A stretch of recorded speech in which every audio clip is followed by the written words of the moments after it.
thank you for coming. The title of this is off of a book, The Long Goodbye. And I think all of us have some awareness of that. I want you to raise your hand if you have never known anyone who had dementia. Raise your hand if you have never known anyone who had dementia. Okay, 3 people out of, I don't know how many are here, 125? 3 of us.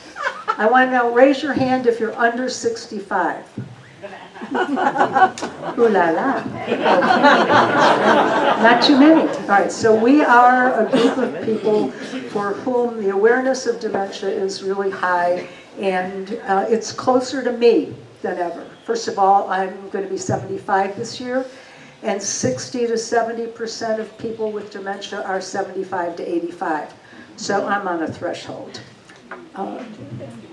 My sister-in-law, Sandy, has been married to my brother for 63 years, was diagnosed last year with dementia. And one of my friends of 40 years, who's going to be 88 this year, definitely has it because the last 2 years our conversations on the phone have been the same conversation. I'm going to give you resources during this talk, and I don't know if you'll have time to write them down, but that'll encourage you to watch the video in a couple of weeks, and I'll speak slowly. I have a lot of research. I have show and tell for you because I think it's going to help. In 1975, one of my friends, Mary McLaughlin, got a job as the development director with the Alzheimer's Association in Chicago. And I remember the date because it was the year I got married. And Mary was already an experienced and successful fundraiser. She left after 6 months telling me I couldn't raise any money. No one knows what Alzheimer's is. 1975. Okay. Right now there are 55 million people worldwide living with dementia. And that number is increasing with the aging process, and by 2050, there'll be 152 million of us living with dementia. We have to start thinking differently about this disease. So dementia is a word like cancer or tree or butterflies. It includes a group of conditions. Sometimes it's called a syndrome rather than a disease. There are 200 dementias that have been identified. Okay, and I have every statistic I'm giving you, I've researched. Okay.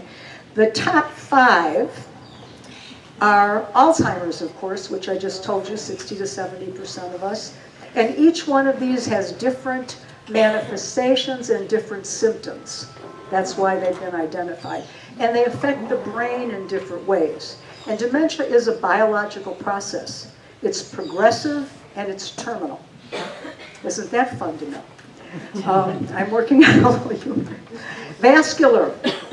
People who've had a stroke often get vascular dementia. We used to call it hardening of the arteries in the old days. I mean, when I was in grammar school, one of the students, Monica Postel, who was one of the richer kids, had this big apartment, and her grandmother was living with them in what had been a servant's quarters in the back. And we kids liked to go over there because once in a while her granny would run out naked. We didn't have a word for it, but it was definitely dementia. Lewy body, which is what my sister-in-law has, she got diagnosed when she was seeing children playing in her closet. Lewy body is marked by hallucinations. There's frontotemporal dementia. Frontotemporal initially affects the executive function. People go out with their charged cars and buy silly things, making bad decisions, not managing money. The Parkinson's disease dementia, PDD has been named, manifests in another different way. There's mixed dementia where you get some of all of them in your brain, and then there's of course the CTE that football players are suffering from. And there's been a whole big deal with the, what's the football organ, the NFL.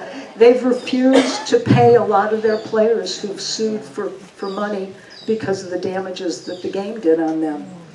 So these are the top ones that we know more about and more of us get.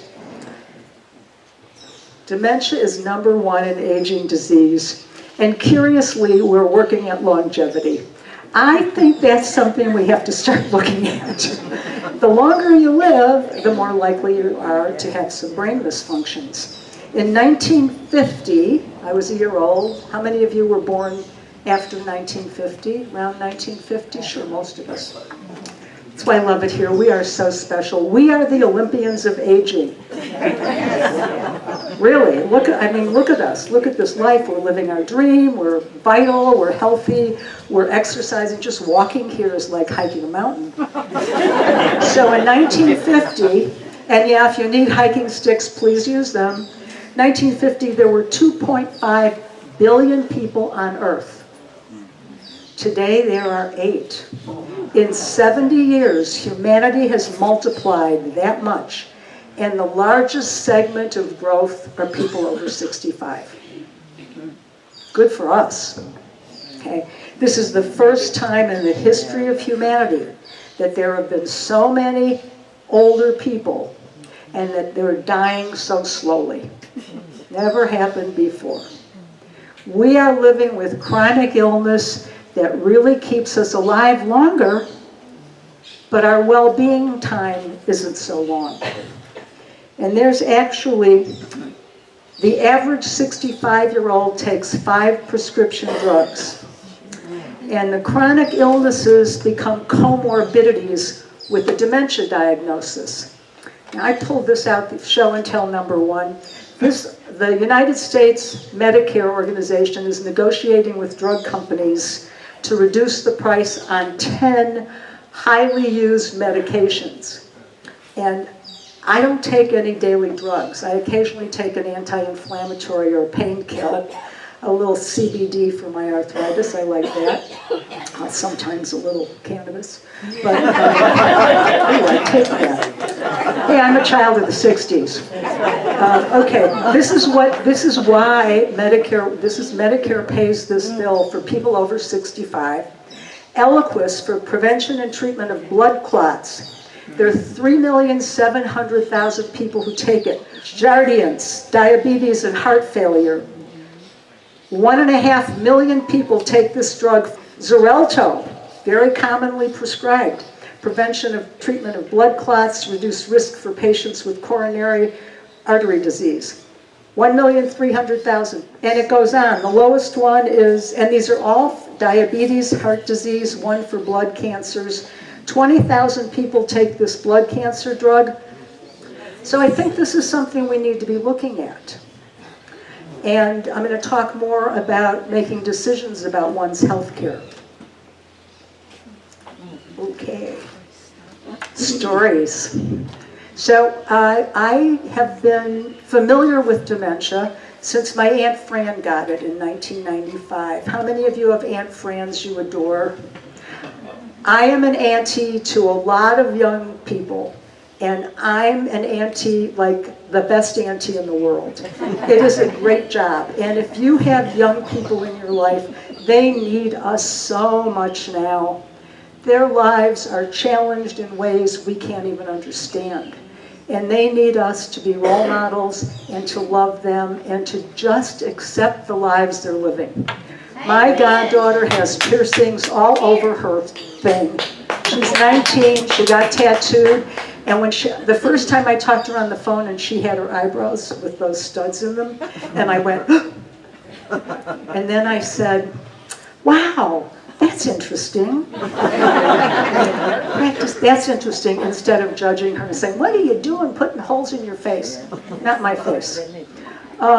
She stopped wearing them though, but she's got other things going on. And she's fabulous.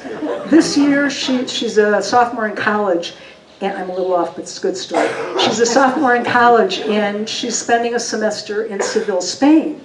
And when I found out, I said, oh my God, I love Spain. I'm going to go visit and we'll hang out and we'll travel. And then I remembered 2 years ago, I said, I'm never going to fly over an ocean again.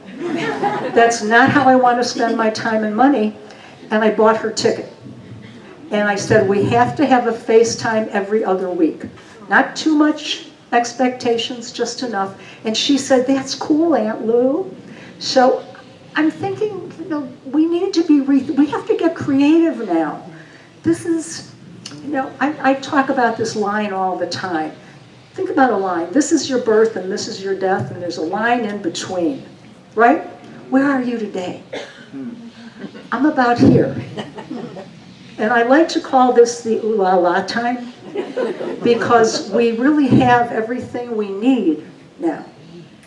And it's, what do you want to do with this time? How do you want to spend it? How do you want to look at your health future? So Aunt Fran she survived cancer three times, and in 1995 she was diagnosed with dementia, and it probably had been going on for a while. Her son moved her from Ohio to Chicago, put her in an assisted living, and then she moved to long-term care, and it was an hour away from my house.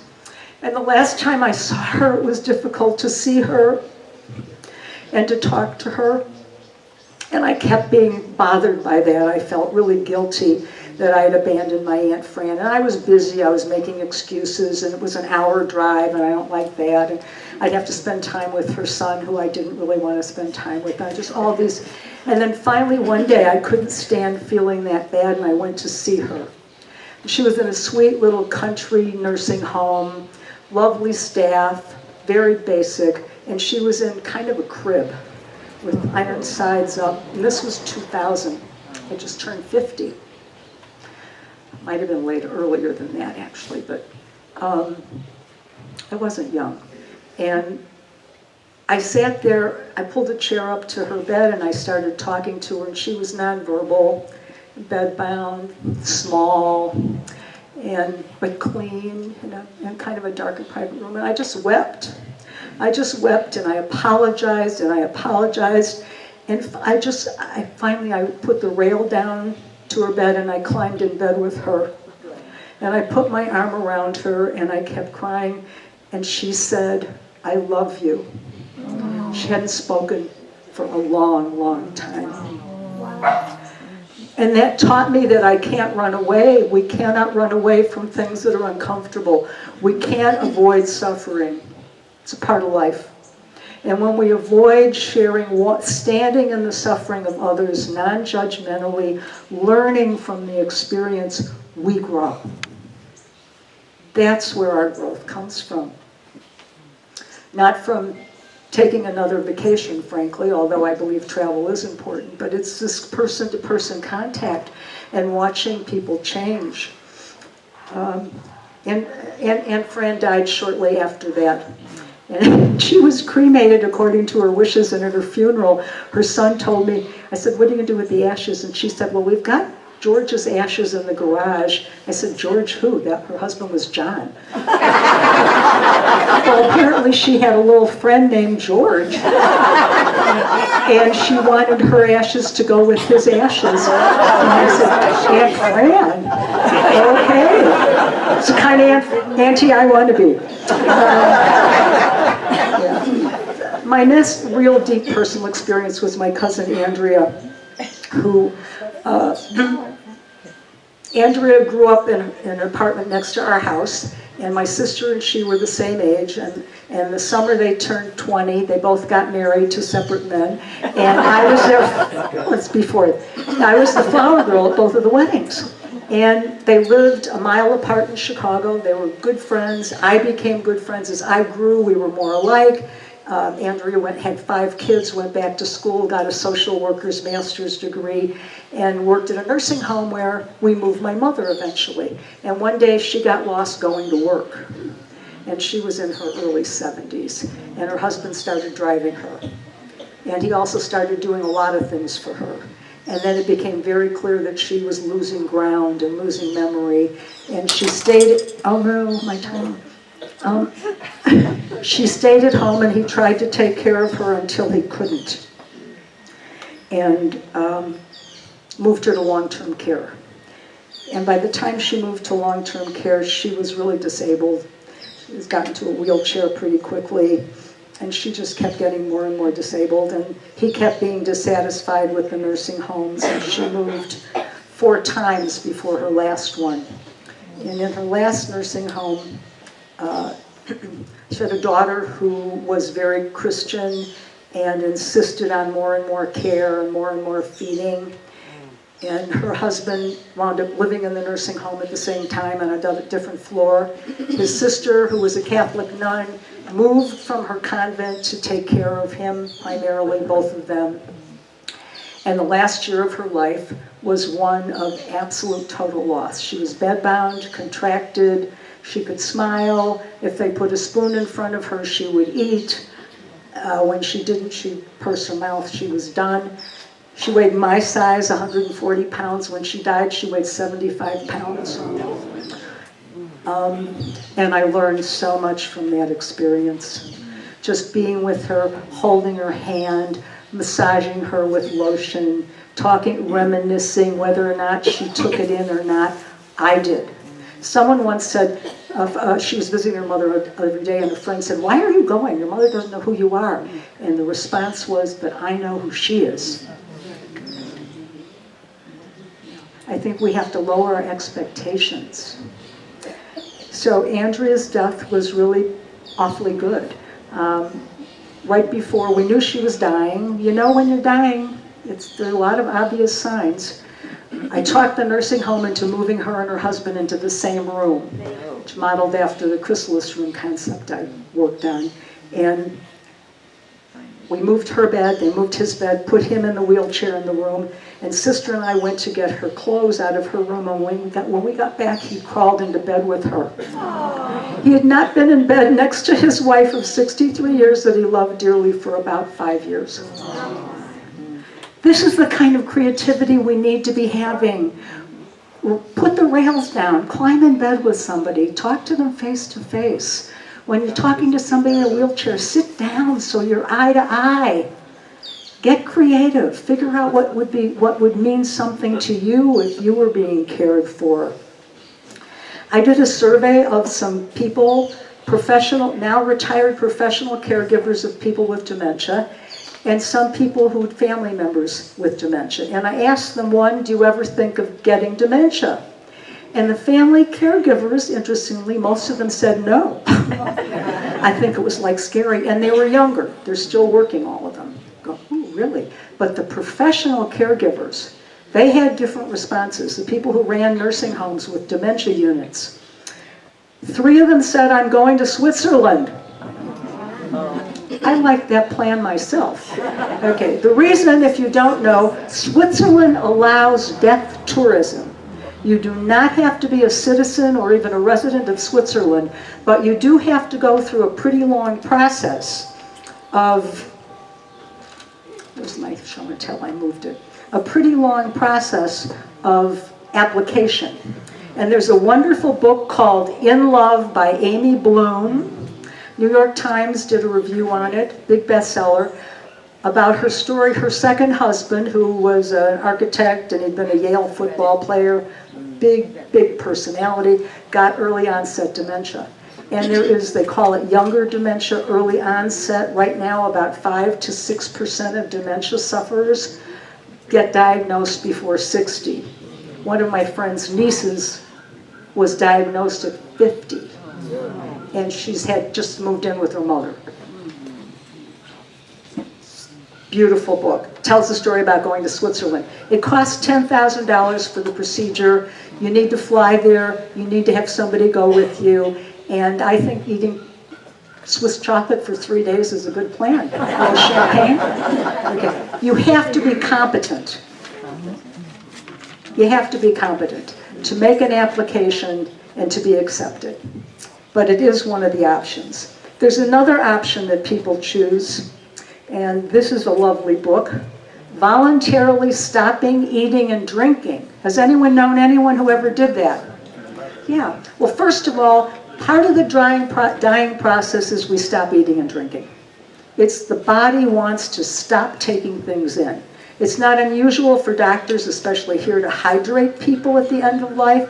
Sometimes hydration will relieve some symptoms, but you can also relieve the symptoms with medications, particularly morphine, which, if you're dealing with pain, sometimes it takes a lot of morphine just to stop the pain and not put the person to sleep. Okay, this is an article I picked up. It's says, some patients diagnosed with terminal illnesses or chronic progressive diseases find the prospect of a long decline, great suffering, or significant deterioration to be intolerable. Personal choice, no judgment. This book was written by a writer, it's well written, after her mother stopped eating and drinking out of dementia, because of dementia. And what her mom did before she decided to stop, to shorten her life, hasten her death, was lived her bucket list. Did everything she wanted to that she was physically able to do. And there's another message in that. Do it now. Okay. I talked to a woman last week whose mother's in long-term care in one of the states, and she's in year 3 of dementia. And the long-term care community, she's in a nice place, costs, with help, they had to hire extra help because there wasn't enough help. Common problem that's happening now everywhere. Costs $200,000 a year for her mother's care. Right. That's something we have to think about. In my survey, somebody said they'll take pills. Okay, you have to get them. You have to know which ones to get. You have to be very careful that you don't throw them all up and just blow your brain out. So be careful. I do not condone anything violent or alone. I think there's so many other ways to hasten our death and to prepare than to do that. There's an increase in senior suicides, mostly men. Oh, here's an interesting little, and I just think it's not a good idea.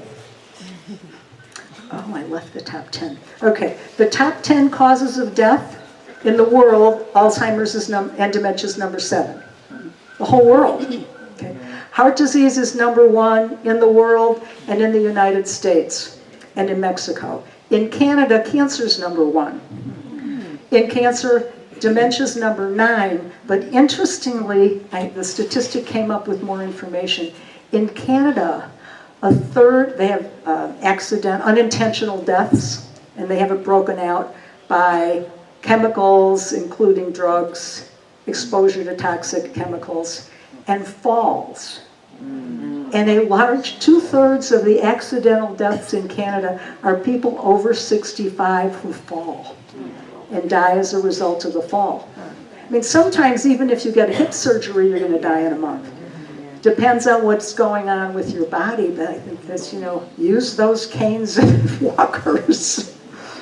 I think it's a really important thing.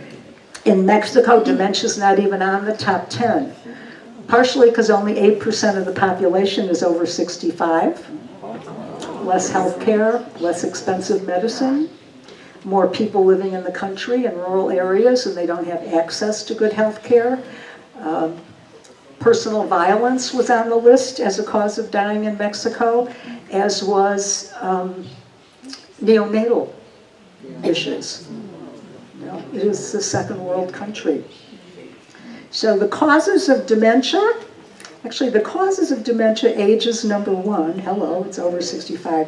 But all the causes are also the comorbidities that we leave with, these chronic diseases, high blood pressure, diabetes, smoking, obesity, too much alcohol, darn, being physically inactive, socially isolated, genetics, stress, concussion, trauma, not sleeping well. They have a lot of things now that they're discovering increase the risk. Doesn't mean you're going to get it if you don't sleep well or if you drink too much, but it increases your risk. You got to have a little fun. Especially if the reason you're not, it just doesn't want to stay. Doesn't matter. I use my watch. I just can't run over time. Okay. I have more melody. There's more. This is not. Okay, and don't let me forget my watch. Oh yeah, and we have to be careful when we say, "Don't you remember?" Or, "I forgot." Like I really didn't forget. Okay, so here we go. Chronic illness. So these become the comorbidities. And I have a weekly call with a palliative care doctor in Chicago who shares cases with me because I find dying fascinating. I find the human experience and how we approach it and how we avoid it and how we can make it better just fascinating. And he told me people are coming into hospitals much sicker than ever. Just all these parts. And when you get into a hospital, they'll look at whatever the condition you've got, the symptoms you have, and that's what they focus on. They don't have time to look at the whole person. So we have to take more charge of our own health care and our own ooh-la-la time. And our bodies and our minds are a big part of that. The cost of dementia right now is $1.3 trillion. And that doesn't even account for the family caregiver element. How many of you have been a family caregiver with someone with dementia? Lots of us, yeah, lots of us. It's time consuming. The Alzheimer's Association, it's a website I encourage you to look at. It has a lot of great information and encouraging news. You know, there's work being done all the time to figure out dementia. Haven't figured it out yet. So 16 million family caregivers. That's how many family caregivers, 16 million. That means they're not going to work. That means they're not taking care of their kids or their health in many cases. A lot of caregivers of people with dementia die before they do because they get so worn out. And I think caregiving in general is exhausting. You know, that's something. I'm single, no kids. I can't even think. I mean, I have to about who's going to take care of me is a whole different dimension, and I'm thinking about it all the time because I have to. I have to plan my budget for caregivers. My cousin's husband, married 54 years together. I was the maid of honor at their wedding. Had a stroke about a year and a half ago. He's still not walking. And they fortunately had long-term care insurance. They live in Chicago. But she told me that they get 4 hours in the morning of a caregiver and 4 in the evening, and that the cost is $37 an hour. Now here, I happen to know that having an LPN in your house is about 100 pesos an hour. But if you need that 24/7, that's a lot of money. And long-term care here is very affordable. You still have to pay for it. So what's your vacation spending? If you want to live longer, these are things we have to consider. Family caregiving, 17 billion hours a year of family caregiving. And mostly women. There we go. We outlive you guys because we take better care of ourselves. And we tend to manage stress better. Get it out. I say crying is like peeing. If you don't do it when you need to, it backs up in very bad ways. So just do it. And I'm Italian. I don't feel I've had a good day if I haven't had one cry. I watch the good animal. I read the news headlines in the morning, just the headlines. I cannot read more. And then I watch the Dodo, which are funny animal videos, and I cry. It feels so good. Tests. They're developing blood tests for Alzheimer's. Oh my. They're developing blood tests for Alzheimer's. Not ready yet. You got to decide, do you want to know? If you do, what are you going to do? Once again. Stages. The Alzheimer's Association lists 3 stages, early, middle, and final. There are 7. Some organizations have 7 with much more details. Also good to look at. And basically, this is dementia. It eats holes in your brain. And what happens when you get holes in your brain, numbers, all the memories that you have spent your lifetime making start to fall out of your brain. They start to fall out, little by little. And early stage is kind of what I'm going through now. I'm not as organized as used to be. I can't multitask the way I used to be. I have to make way more notes for things. I misplace things a little more frequently than I used to. Is that normal aging memory loss? Or is that the first stage of dementia? And the more research I did, the more I'm thinking, you know, I'm not afraid. I want to be available. I've spent, as we all, a whole lifetime of making memories. And the farther you get into dementia, the faster they disappear. Up to us, okay. Options for the end of life. Ooh, here we go. First thing, I want to recommend The Art of Dying Well book by Katie Butler. She actually has a page and a half about my chrysalis room in here. This is a beautiful book. It's very positive, uplifting, and the point is we have to take control of the end of our lives. And advanced care planning is like the first thing we have to do. We have to psychologically think of advanced care planning as a lifelong process. Because you can change your mind. Every time I have a big experience, I go, well, geez, that decision I made, the same one I want now. I keep changing. And I can change my mind as long as my mind works. You know, you can refuse, limit, or stop any medical treatment. CPR, surgery. I read a study in the last month of life, a lot of people have colonoscopies, endoscopies, surgeries, amputations. And it's not because we're not saying no to those things. A lot of the time, it's because our loved ones are saying, go ahead and do it. We have lost the ability, we're so sick, we're not speaking, and someone else has to make decisions for us. Very important topic. You've got to pick a person who does that very carefully. Your power of attorney for healthcare. When I first did mine, I called my sister and said, Dolores, would you be my power of attorney? She's a retired nurse, 15 years older than I am.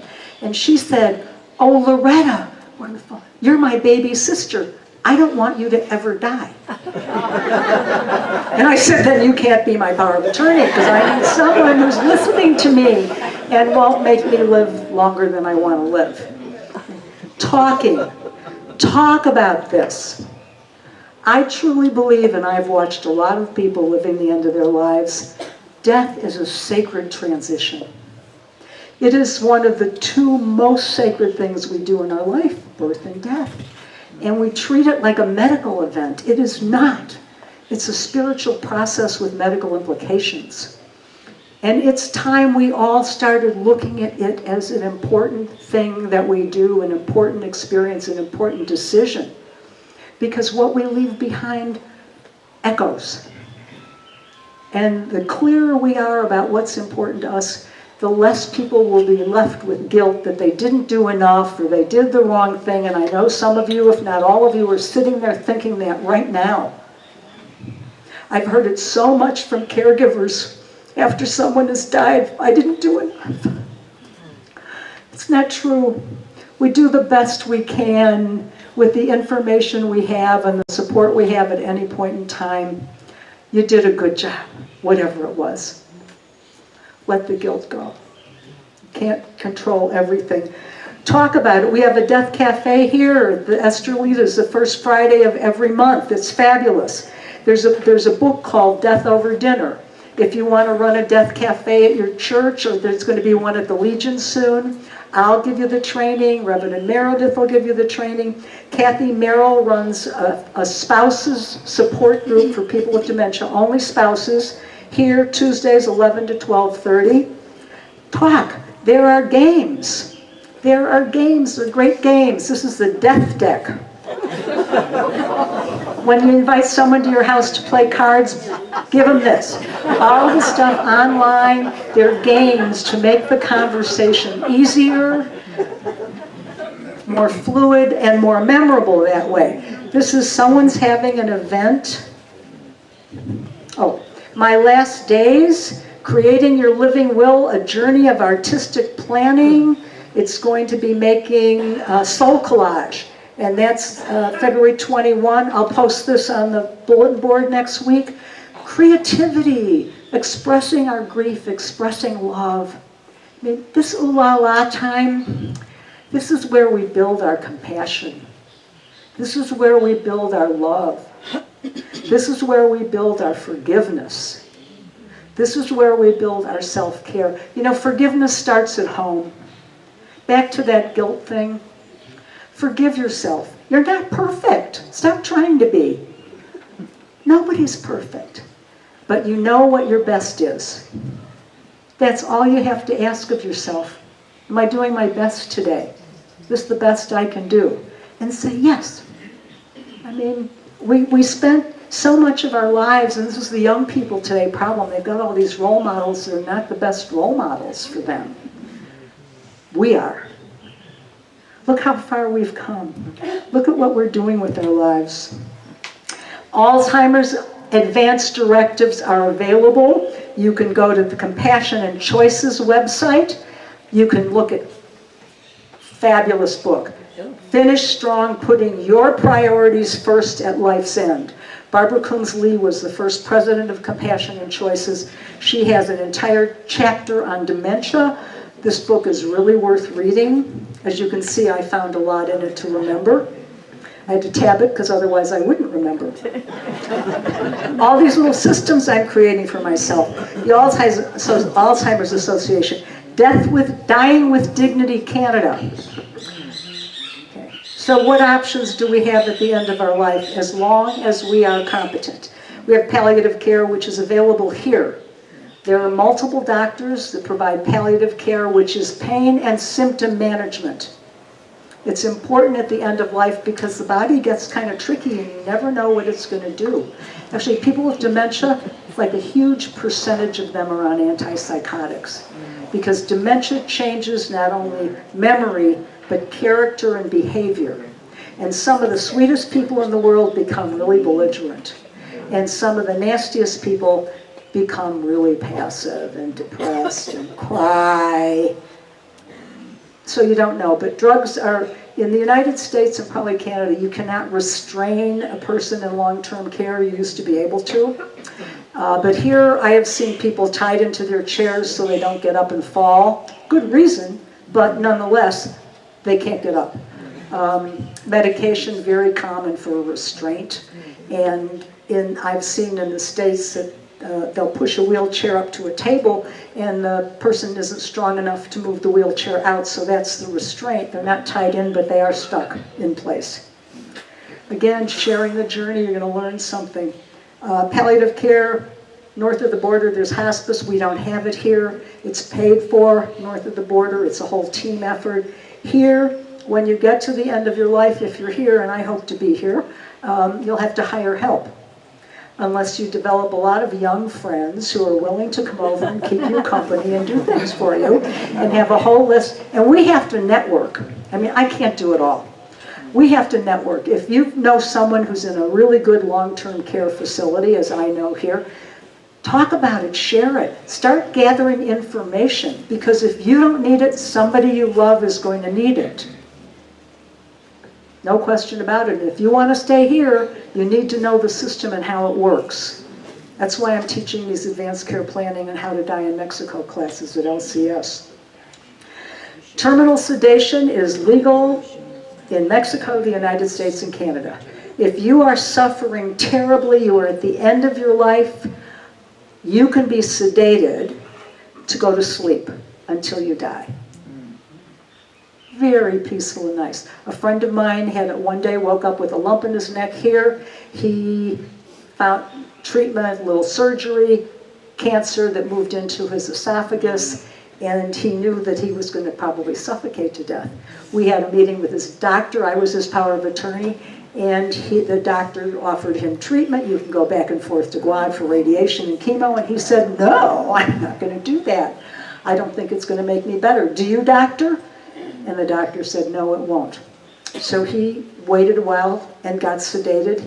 He died surrounded by a whole room full of people who loved him with his 7 cats on his bed. Your way. Your life beginning to end. So medical aid in dying. How many of you don't know what that is? Oh, fabulous.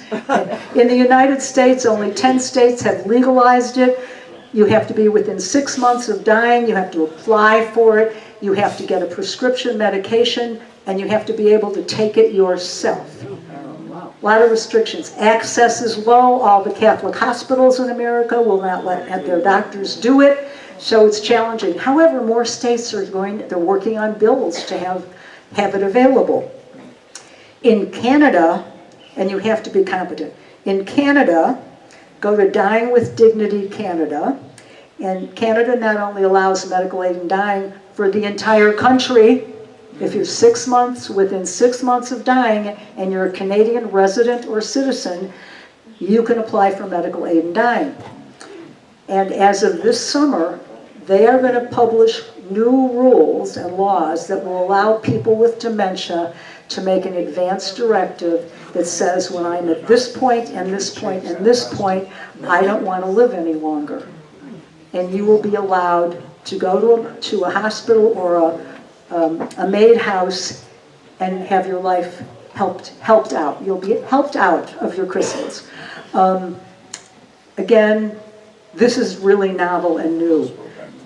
And we have to really understand what's happening there, because I think all of us would like that.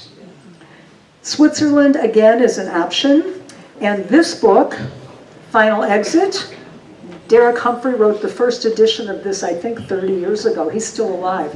The practicalities of self-deliverance and assisted suicide for the dying. It's like a textbook. Another thing that we can use as a learning tool. And be creative. Again, this is your life. Okay, my last messages. Got it. Dementia is like the Black Widow. It rapes its victim, it devours their essence, and then it beats them to death. It's nothing to fool around with. The numbers are terrifying. We have to stand up and set new directions. We have to be the ones who voice what we want to have happen to the people we love who get dementia and ourselves. We have to be death positive. The death positive movement, and it is a movement, believes it is not morbid or taboo to talk about dying.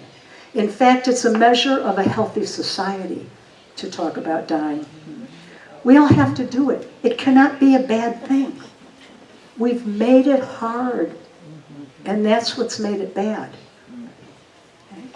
I think we have to accept impermanence. You're going to walk out differently than you came in. I am. I'm so relieved. I had 400 pages of notes that I had to cut down to 30 minutes. Impermanence, it's a principle of Buddhist practice. Impermanence, everything changes. Practice preparing. Get the booklet, get the LCS booklet if you don't already have it. Being prepared for life and death. I forgot. Prepared for life and death in Lakeside. It's got all the tools you need to know about to take care of your business here. Okay. Share the journey. Don't walk away from the suffering. Learn how to be with it. Learn how to stand in it and not take it in, and love more. That's what watching people going through suffering does for me, and I know it'll do it for you.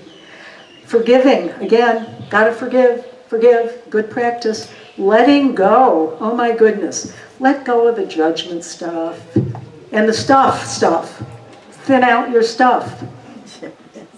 Create rituals for healing grief. Just don't walk away. We're all grieving something, that's life. And we need to create new rituals for it. There are all kinds of new funeral rituals that have never happened before. And more people are not where their loved ones are at death. So we're doing this long distance. I light candles, I send messages, I send energy when someone is at the end of their life, someone's grieving. Just thinking of you is a great message. You don't have to say another word. Gratitude, oh my God. Gratitude has been proven scientifically to make people happier. And it's free. All you have to do is change your mind. Stop complaining. Please. I don't want to hear about the traffic one more time. If you're in a car, you're part of the problem. Really. Ain't this? We are so lucky we have this life full of things, assets we wouldn't have up north. We have housekeepers and gardeners. I mean, really, I haven't gotten my fingers dirty in years in my garden. I say, here's a new plant, because I can't really do anything. I used to be able to throw those 40-pound bags of dirt in and out of my trunk and carry them. No, not more. I can hardly carry my dog. He's 13 pounds. Okay. Embrace the transformation. One day you're going to face not driving. Someone has come up with driving advanced directives so you can make some decisions while you're capable, while you're thinking about it, and your kids won't be terrified that you're driving. Or your partner won't be terrified that you're driving. I lived with a man once who was just a mean driver. He would tailgate and flash his lights, and I finally had to put a sign on the door, torture chamber. And lastly, decide what matters most to you. No one else. What matters most to you? What's your quality of life parameters? What's your length of life parameters? And what's your quality of death? This is your one precious life. Give it a good ending. Your good ending. And let's start the conversation today. Thank you.